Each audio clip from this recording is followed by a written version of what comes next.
নমস্কার বন্ধুরা, আজকে আমি বানাবো বিউলির ডালের রসবড়া। তার জন্য আমি বিউলির ডাল আগের দিন রাত্রেবেলা ভিজিয়ে রেখে বেটে নিয়েছি আর ভালো করে ফেটিয়ে নিলাম।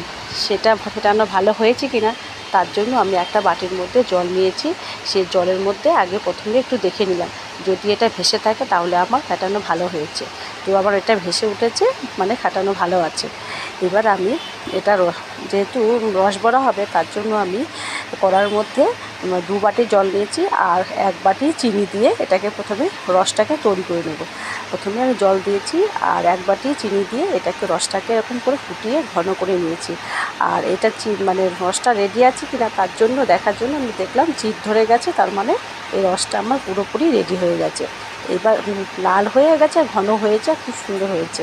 এটাকে নামিয়ে রেখে দেবো, ঠান্ডা করে নিচ্ছি। আর একটা কড়ার মধ্যে আমি দিয়ে দিলাম সাদা তেল, আর তার মধ্যে এই ফেটানো বিউলির ডালের এটাকে দিয়ে ছোটো ছোটো বড়ার আকারে আমি ভেজে নেব। ঠিক এরকমভাবে ছোটো ছোটো বড়ার আকারে ভেজে নিতে হবে। এই রেসিপিটা আমার মা খুব ভালো করে, খুব ভালো বানায়, আর মা খেতেও খুব ভালোবাসে, আর এটা খেতেও খুব সুন্দর হয়। শীতকালে তো এটা পিঠে-পুলির সময় এটা বানাবেই, আমাদের ওইখানে প্রত্যেকটা ঘরে ঘরে হবে রসবড়া। আর আজকে আমি বানাচ্ছি, যেহেতু আমি বিউলির ডাল অনেকটা ভিজিয়ে ফেলেছিলাম, তার জন্য আমি রসবড়া করছি কিছুটা। ঠিক এই রকম আমি আকারে ভেজে নিয়েছি। আমার বড় ছেলে বলছিল, মা রসবড়াটা কী জিনিস, আমি খাবো, খেয়ে দেখবো। তা গ্রাম বাংলা রান্না একটা করে খাওয়াতেও খুব ইচ্ছে করছে। মা হিসাবে আমি ভাবলাম তাহলে ওকে একটু করে দিই।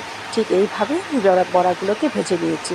এবার আমি পুরো বড়াগুলোকে রসের মধ্যে দিয়ে দেবো। অনেকটাই হয়েছে, এবার রসের মধ্যে রেখে দেবো খানিকক্ষণ, মানে আধ ঘন্টা 1 ঘন্টা থাকলে বড়াগুলো অনেকটা ফুলে উঠবে। ঠিক আছে, তো আমি এভাবে ভিজিয়ে রেখে দিচ্ছি ভালো করে। আর এটা রসটা পেলে সুন্দরভাবে ফুলে উঠবে, আর খেতেও খুব ভালো লাগে, খেতেও খুব সুন্দর হয়। ভেতরটা ক্রিসপি অথচ মিষ্টি রসে ভরা, এত সুন্দর একটা রেসিপি ঠিক এইভাবে দেখেছেন।